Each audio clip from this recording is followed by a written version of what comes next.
بالله من الشيطان الرجيم بسم الله الرحمن الرحيم لا إن أولياء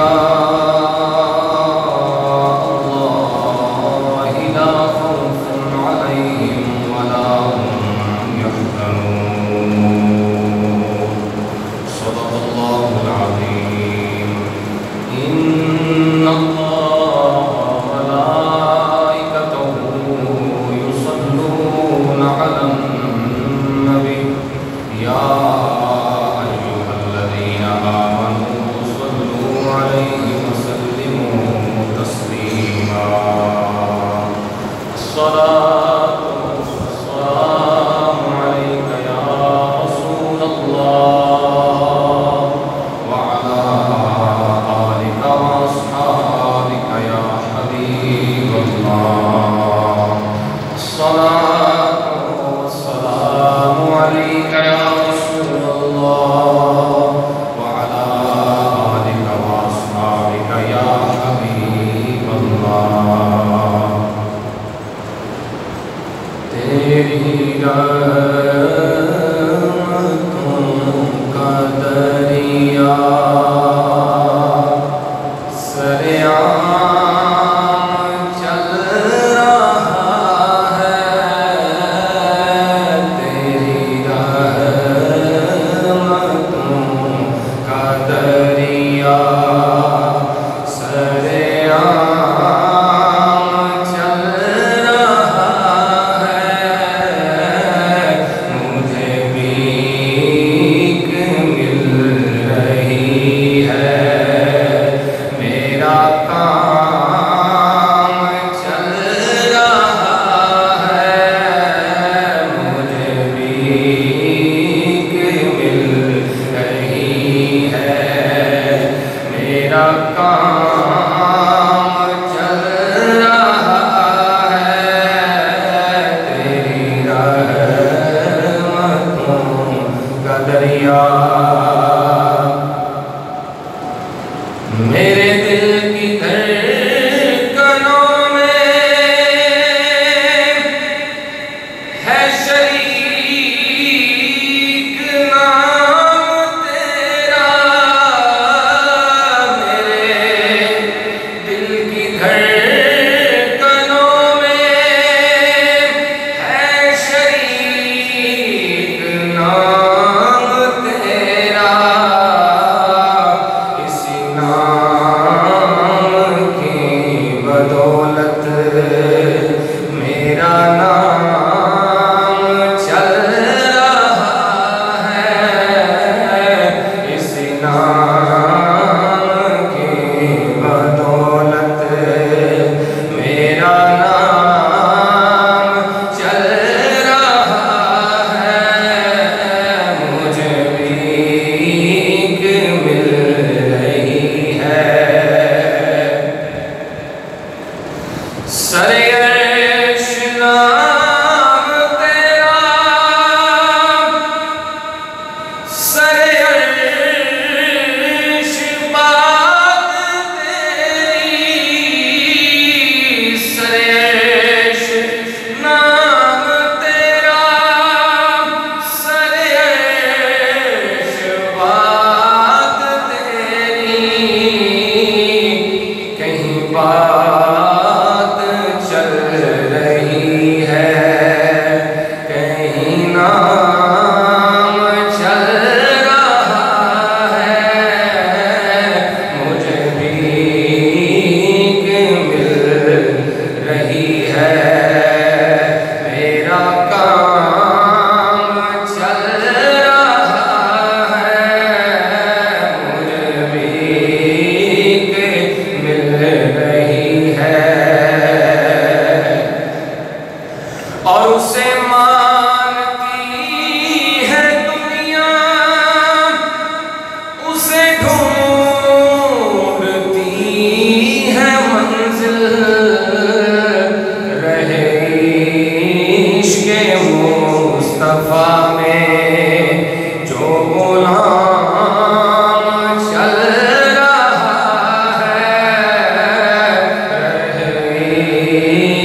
امام ربانی شیخ احمد سرہندی رحمۃ اللہ تعالی علیہ کی سیرت مبارکہ ہے، اور مناسبت اس عنوان سے یہ ہے کہ سفر المظفر کی 28 تاریخ کو حضرت پاک رحمۃ اللہ تعالی علیہ کا یوم وصال ہے۔ میں چاہوں گا کہ آپ کے کردار و سیرت کے چند باب آپ کی خدمت میں پیش کروں، آپ کی توجہ بھرپور میری طرف رہے تاکہ میں کچھ عرض کر سکوں۔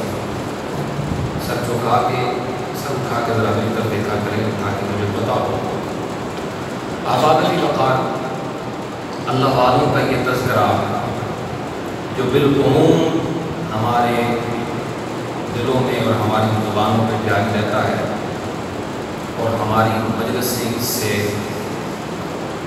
مزین اور منور رہتی ہیں، وجہ اس ذکر کی یہ ہے کہ ہمیں اللہ کے بندوں سے پیار ہے۔ جس سے محبت ہوتی ہے بندہ اس کا ذکر بھی کرتا ہے، اور یہ محبت ہماری بغیر کسی لالچ و مفاد کے صرف اپنے رب کی رضا کے لیے ہے۔ اور یقین کریں یہ محبت جو محض اللہ کی رضا کے لیے ہو، اللہ کے ہاں اس محبت کا ایک مقام ہے، ایک مرتبہ ہے، حتیٰ کہ حدیث مبارک میں آیا، صحیح مسلم کی 2566 نمبر حدیث، حضور فرماتے ہیں ان اللہ یقول یوم القیامہ، اللہ تعالیٰ قیامت کے دن اعلان فرمائے گا این المتحابون بجلالی، کہاں ہیں وہ لوگ جو میرے جلال کی وجہ سے، میری ذات کی وجہ سے ایک دوسرے سے پیار کرتے تھے۔ آپ تھوڑا سا بولیں گے میرے ساتھ، کہاں ہیں وہ لوگ جو میری رضا کے لیے آپس میں پیار کرتے تھے؟ گویا اس کا مصداق یہ ہے کہ کہا جائے گا کہاں ہیں وہ جو غوث جلی کے چاہنے والے ہیں، کہاں ہیں وہ جو داتا علی کے چاہنے والے ہیں، کہاں ہیں وہ جو ہند الولی کے چاہنے والے ہیں، کہاں ہیں وہ جو مہر علی کے چاہنے والے ہیں، کہاں ہیں وہ لوگ جو حضرت امام ربانی کے چاہنے والے ہیں؟ سامنے آؤ۔ یا اللہ کیوں انہیں باہر نکالا جا رہا ہے؟ دنیا کے اندر جب کسی کو مجمع سے الگ کیا جائے تو اس کی دو وجوہات ہوتی ہیں، یا اس لیے کہ اسے سزا دینی ہے۔ استاد اپنے اسٹوڈنٹ سے کلاس فیلو جتنے بھی بچے ہوتے ہیں سب کو کہتا ہے طالب علموں کو بھائی جنہیں کل سبق یاد نہیں کیتا باہر نکل جاؤ، جو کل نہیں آئے سائڈ پہ ہو جاؤ، مطلب کیا ہے سزا ملے گی۔ اور کدی کدی یہ بھی ہوتا ہے استاد کہتے ہیں جنہیں 5 پوریاں پڑھیاں نے وہ بھی باہر ہو جاؤ، مطلب کیا یہاں انعام ملنا ہے؟ تو یا اللہ ان بندوں کو کیوں بلایا؟ اللہ فرمائے گا اے میرے بندو الیوم اظلہم فی ظلی یوم لا ظل الا ظلی، آج میرے عرش کے سوا کوئی سایہ نہیں ہے، میرے عرش کے سوا کسی چیز کا سایہ نہیں ہے۔ میرے بندے میرے بندوں سے پیار کرنے والے ہیں، میں چاہتا ہوں آج انہیں اپنے عرش کا سایہ عطا فرما۔ اس محبت کا اللہ کے ہاں مقام ہے۔ معاشر جب کوئی سایہ نہیں ہوگا اللہ ان خوش نصیبوں کو اپنے عرش کا سایہ عطا فرما۔ محبت سے کہیے سبحان اللہ۔ میں ایک اور حدیث پیش کر دیتا ہوں تاکہ بات مزید بیٹھ جائے۔ آقا عالم صلی اللہ علیہ وسلم ارشاد فرماتے ہیں، یہ حدیث ترمذی میں حضور فرماتے ہیں المتحابون فی جلالی لہم منابر من نور، حضور فرماتے ہیں وہ بندے جو میری رضا کے لیے، یہ رب کا فرمان ہے حدیث قدسی، جو اللہ کی رضا کے لیے آپس میں پیار کرتے ہیں، فرمایا قیامت کے دن اللہ رب العزت یہ حکم فرمائے گا لہم منابر من نور، میرے ان بندوں کے لیے نور کے ممبر بچھاؤ، نور کے ممبر پہ جائیں گے اور وہ وہاں براجمان ہو جائیں گے۔ اب اللہ رب العزت انہیں وہ شان عطا فرمائے گا جس کے بارے میں حدیث میں آیا، اسی حدیث کے اگلے الفاظ فرمائے یغبطہم النبیون والشہداء، ان کی وہ شان ہوگی، ان کے وہ جوال ہوں گے، ان کی وہ عظمتیں ہوں گی، انہیں دیکھ دیکھ کے شہداء بھی رشک فرمائیں گے، انبیاء بھی رشک فرمائیں گے۔ اس محبت کو اپنے ذریعہ نجات سمجھا جائے۔ اولیاء اللہ کا جو پیار ہمارے سینوں میں ہے، اس کی اللہ کے ہاں ایک قدر و منزلت ہے۔ آئیے تذکرہ حضرت امام ربانی کا شروع کرتے ہیں۔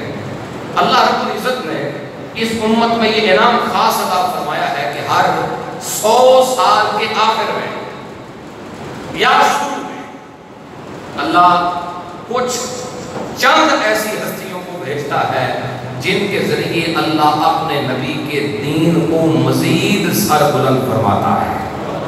آپ سبحان اللہ کہیں، میں حدیث پڑھنا چاہتا ہوں۔ آؤ میرے پاک نبی صلی اللہ علیہ وسلم کے غلاموں کو غور کرو، میرے کریم نبی کا یہ فرمان، حضور فرماتے ہیں ان اللہ یبعث لہذہ الامت علی رأس کل 100 سنة علی رأس کل 100 سنة من یجدد لها دینها۔ حضور فرماتے ہیں اللہ میری امت کے لیے ہر 100 سال کے شروع میں یا ہر 100 سال کے اختتام پر اللہ کچھ لوگوں کو مبعوث فرماتا ہے جن کے ذریعے اللہ اپنے نبی کے دین کو مزید عزت والا بنا دیتا ہے، مزید عزتیں عطا فرماتا ہے۔ اب پہلی صدی کا وہ زمانہ ہے جب پہلی صدی مکمل ہونے والی حضرت سیدنا عمر بن عبدالعزیز ہیں۔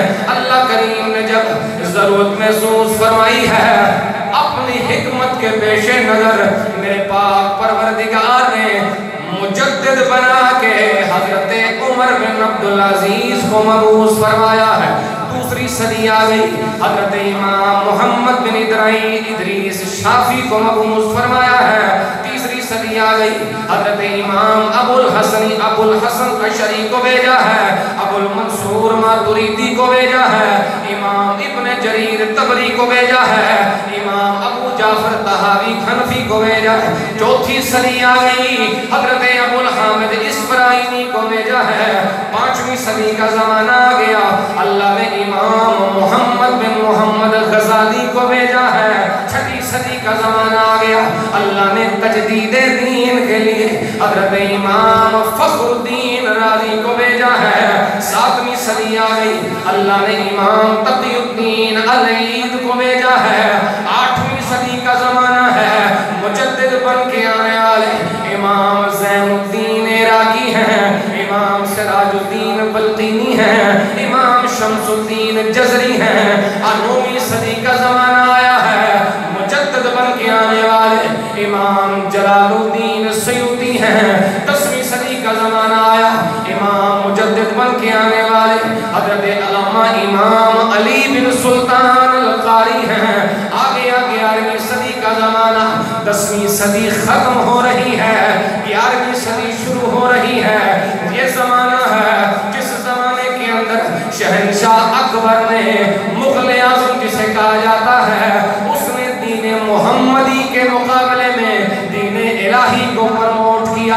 اس نے ایک نیا دین بنایا ہے جس دین میں کفر و اسلام کا فرق مٹ گیا۔ اس نے کہا جیسے سجدہ کرنا ضروری ہے ویسے بت پوجنا بھی ضروری ہے، جیسے پروردگار کی نماز ضروری ہے ویسے سورج کی پوجا بھی ضروری ہے۔ حلال و حرام کا فرق مٹ گیا، شراب حلال کر دی گئی، محرمات سے نکاح حلال قرار دے دیا گیا، اسلامی حدود پہ ڈاکے ڈالے گئے۔ وہ زمانہ گزر رہا تھا، دین الہی کو پروموٹ کیا جا رہا تھا۔ بڑے بڑے علماء سو دنیا کے لالچ میں اسی بادشاہ کے غلام تھے۔ اب ضرورت تھی کوئی ایسا مرد قلندر آئے جو اس سارے گرد و غبار کو ختم کرے اور اسلام کا اصلی چہرہ لوگوں کے سامنے پیش فرمائے۔ اس زمانے کے اندر اللہ رب العزت نے مجدد بنا کے تجدید دین کی ذمہ داری عطا فرما کے جس ہستی کو مبعوث فرمایا ہے اسے مجدد الفسانی کہا جاتا ہے، امام ربانی کہا جاتا ہے۔ اس زمانے کے اندر حضرت امام ربانی کو دنیا میں بھیجا جاتا ہے۔ دین الہی اکبری دین ہے، آپ کو پتا آج بھی ہندو شہنشاہ اکبر کے بڑے تعریف کرتے ہیں، بہت اچھا تھا شہنشاہ اکبر، اپنے زمانے کا لبرل تھا، کہتا سب ٹھیک ہے، سب کو ملا کے ایک مذہب اس نے بنا دیا جس کے اندر حلال حرام کی کوئی تمیز نہیں، غیب سے تعلق رکھنے والے تمام معتقدات کو اس نے انکار کر دیا، یعنی آخرت بھی کوئی نہیں، حساب کتاب بھی کوئی نہیں، جنت دوزخ بھی کوئی نہیں، ثواب عذاب بھی کوئی نہیں، فرشتوں تک کا انکار کر دیا، اور معاذ اللہ نبی پاک علیہ السلام کے معجزات کا بھی انکار کیا، اور بسا اوقات تو ہی نمیز الفاظ بھی کہتا۔ اس زمانے کے اندر حضرت مجدد پاک کو بھیجا گیا، اور حضرت مجدد رحمت اللہ تعالیٰ علیہ جب تشریف لائے، آپ نے تبلیغ کا آغاز فرمایا، جنگ و جدل سے نہیں، محض تقریر و تحریر سے، محض اپنے مکتوبات سے۔ اکبر سے ڈائریکٹ آپ کا مقابلہ نہیں تھا، اس کا بیٹا تھا جہانگیر، اس کے ساتھ آپ کی ٹکر تھی۔ کسی نے جہانگیر سے کہا، اے جہانگیر، وہ تیری حکومت گرانا چاہتا ہے، شیخ احمد سرہندی تیری حکومت ختم کرنا چاہتا ہے۔ اس نے کہا بلاؤ، جہانگیر کے دربار سے حکم آیا، سپاہی آ گئے حضرت مجدد کو لینے، آپ کو بادشاہ سلامت ہے، آپ کی توجہ ہے نہیں بات کی طرف، بادشاہ آپ کو بلا رہا، چلے۔ حضرت مجدد بات چلے گئے، جب بادشاہ کے دربار میں پہنچے تو حکم تھا جو بھی یہاں آئے گا بادشاہ کو سجدہ کرے گا۔ حضرت مجدد پاک نے سجدہ کرنے سے یکسر انکار کیا، فرمانا میں سجدہ نہیں کروں۔ بادشاہ نے حکم دیا ہے مجدد الفسانی سجدہ کرو، فرمایا نہیں کبھی نہیں، میں تجھے سجدہ نہیں کروں گا، اس لیے کہ یہ سر کسی بادشاہ کے دربار میں نہیں جھکے گا، یہ سر اسی کے حضور جھکے گا جو میرا پروردگار ہے۔ یہ سر میں نے حضور کے دین کے لیے رکھا ہے، یہ سر کٹ تو جائے گا مگر کسی غیر کے سامنے جھک نہ سکے گا۔ گویا زبان حال سے یہ پکار رہے تھے کہ یہ سر ہے صدقہ نبی کا اتارنے کے لیے، بولو سبحان اللہ۔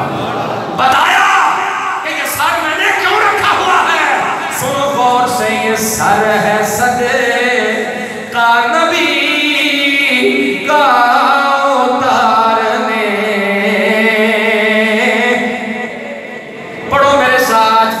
سر ہے صدقہ نبی کا اتارنے کے لیے، یہ زندگی ہے محمد پہ وارنے کے لیے، یہ زندگی ہے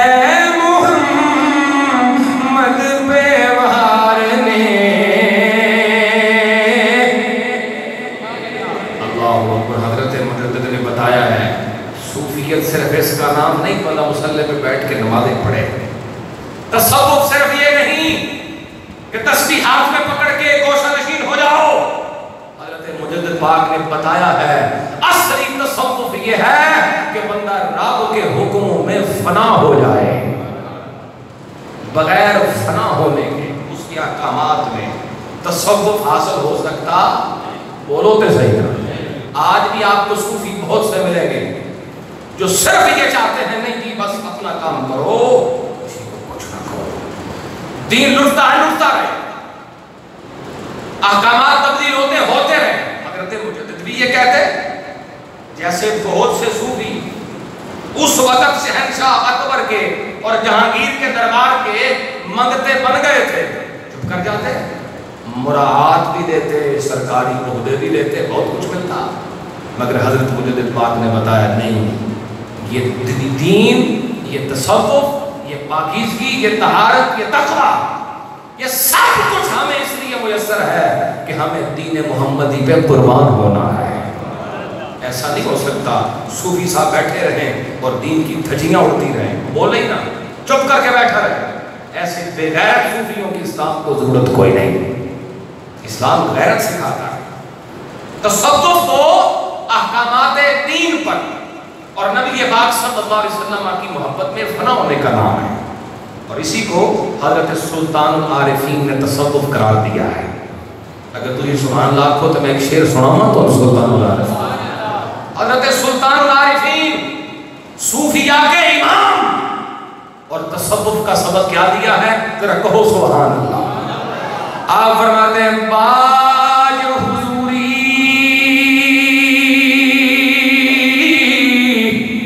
نہیں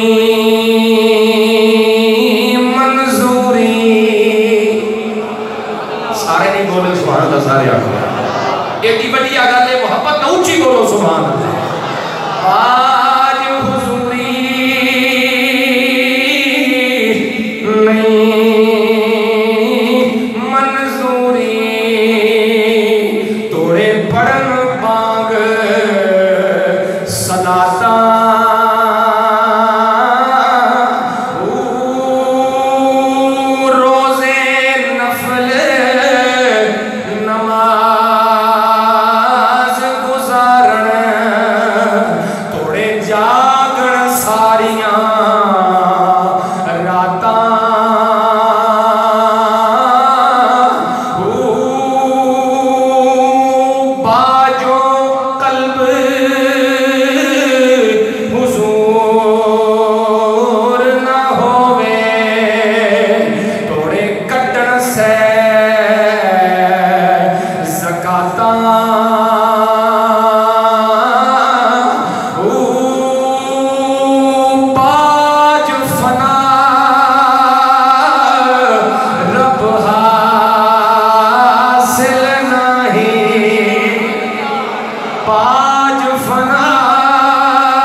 مگر اس کے علاوہ دو طبقات اور تھے جن سے حضرت مجدد نے جنگ کی ہے اس زمانے کے اندر، جہاد کیا ہے. اور یقین کریں وہ دونوں طبقے بڑے ظالم تھے اس زمانے میں. ایک تھا متصوفین کا طبقہ، جھوٹیاں پیراں کا طبقہ. اس وقت کے متصوف ایک ہوتا ہے صوفی جو سچا صوفی ہو، ایک ہوتا ہے متصوف جڑا ہوئے صوفی نہ مگر تکے چھائی نال صوفی بڑے ہوئے، شکل صوفی جیسی بہروب وہ تھے. وہ کہتے تھے شریعت اور ہے طریقت اور ہے.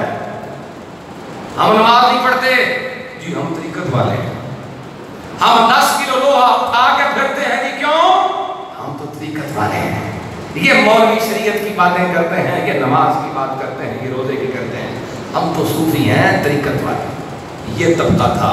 حضرت مجدد الفسانی نے اپنے مکتوبات سے اپنی تحریرات سے اس وقت کے لوگوں کو جگایا اور لوگوں کو بتایا شریعت اور طریقت یہ دونوں جدا جدا نہیں ہیں، یہ دونوں ہی حضور کی وفاداری کا نام ہے. یہ الگ الگ رستے نہیں ہیں. اللہ اکبر.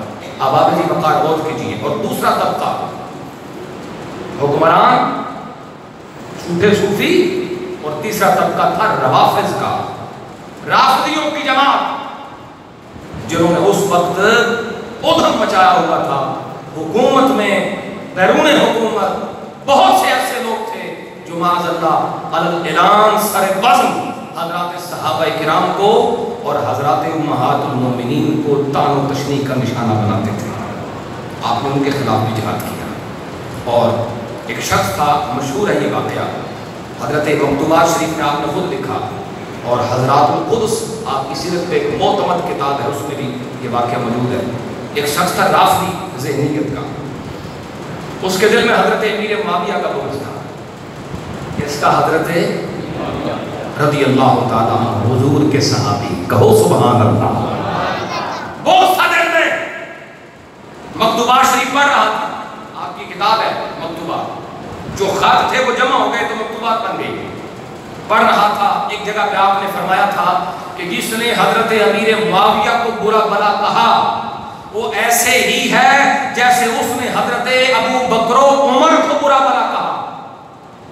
اس نے یہ جملہ پڑھا، اس سے بڑا غصہ آیا.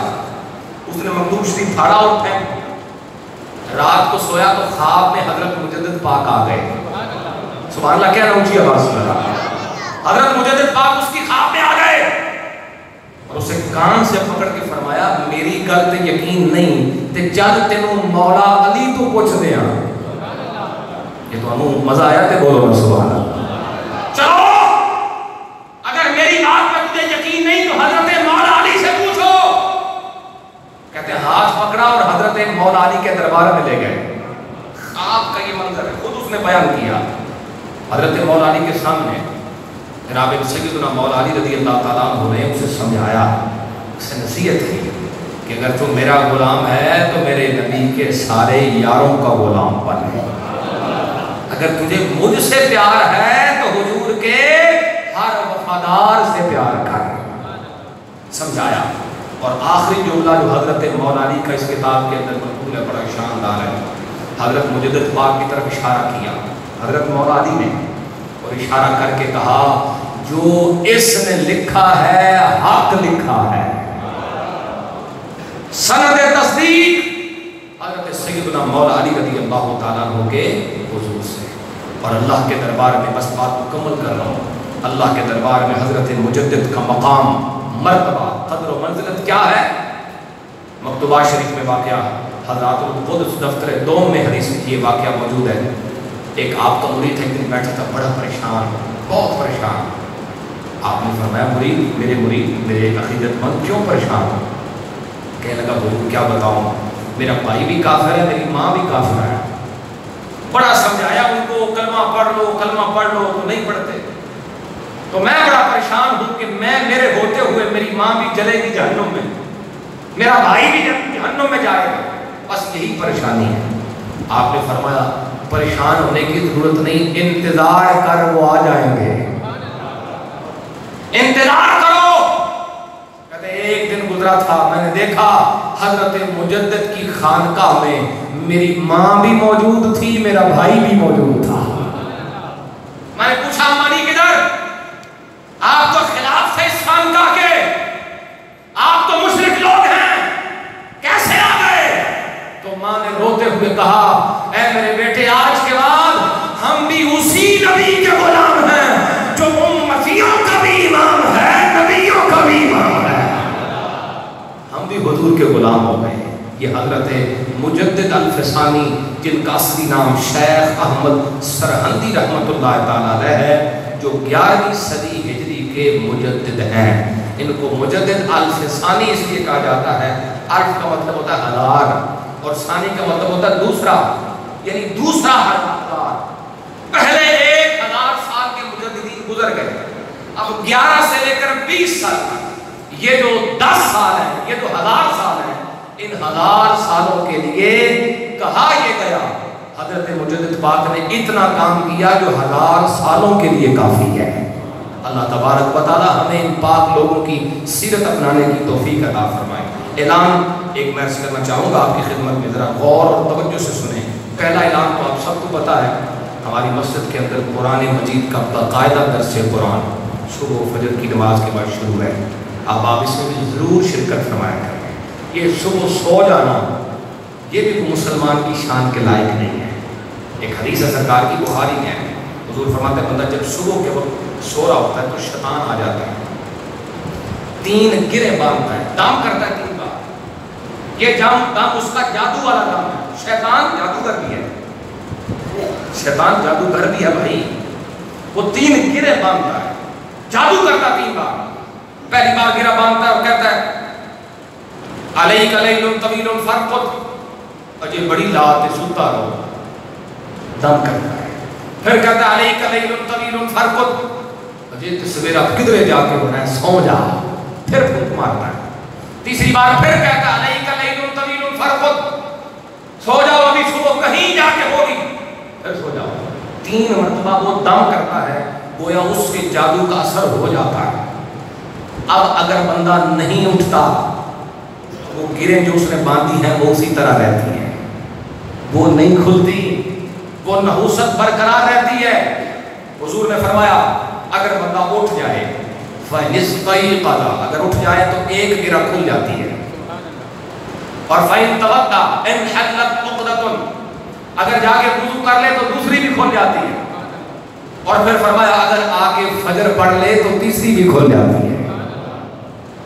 شیطان کی گریں جو وہ لگاتا ہے رات کو کی خیال ہے مجھے رہنے چاہیے نہیں کہ کھول کے چاہیے، اور اگر وہ کھل جائے تو حضور نے فرمایا جب بندہ پھر اٹھ کے آ جاتا ہے فَأَصْبَحَ نَشِيطًا طَيِّبَ النَّفْسِ، اس کا معنی مفہوم یہ ہے جب وہ صبح کرتا ہے تو بالکل حشاش بشاش بھی ہوتا ہے، صحت مند بھی ہوتا ہے، یعنی اس میں صحت بھی اللہ رب العزت کا۔